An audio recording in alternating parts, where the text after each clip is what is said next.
this past year has been really hard. What I miss the most is my speaking engagements, my in-person, face-to-face speaking engagements. I miss, being in rooms full of people who are excited to be engaging with discussions about identity and sexuality, who are, thinking in ways that are complex and non-binary. I did one in-person speaking engagement back in June, and there were 20 people in the room. They were masked. I was not, because I was speaking. But there was a moment at the very beginning of the speaking engagement where I said something funny, and everybody laughed.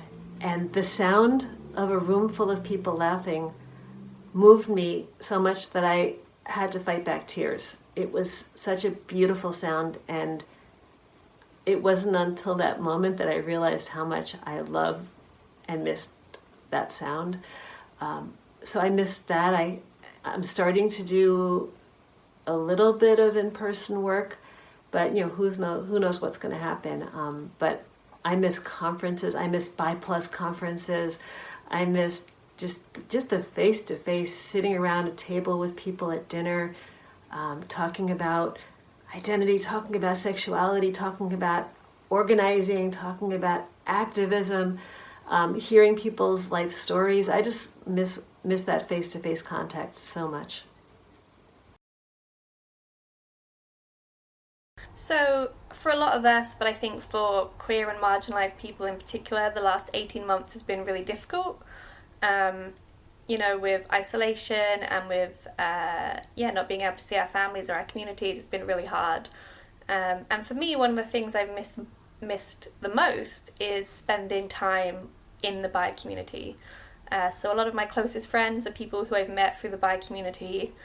I love organising and spending time in the bi community and spending time with other bi people. And it's been really difficult in the last year and a half to do that.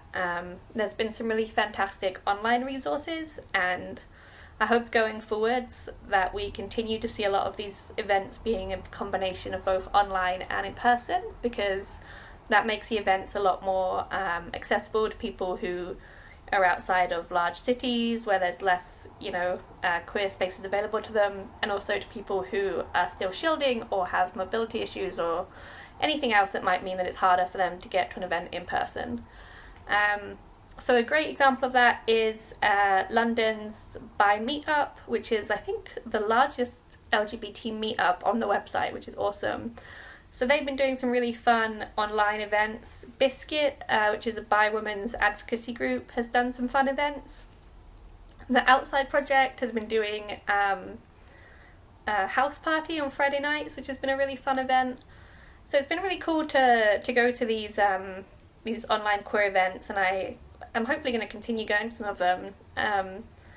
But it's been nice in the last few months to be able to go to places in person. So a few weekends ago, I was lucky enough to volunteer with London Bi Meetup at a local pride in London, and it was my first time just interacting with the community again, and handing out leaflets and talking to people.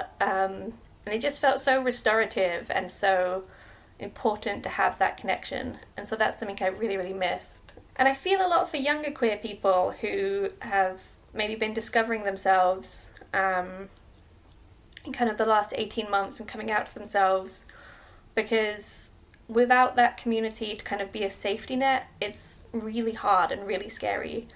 So I imagine it must have been really difficult to come out this time, and I hope that people who've come out in the last 18 months are now being able to go out into the community and meet other queer people in real life, or just go out and feel that community around you, because it's really important.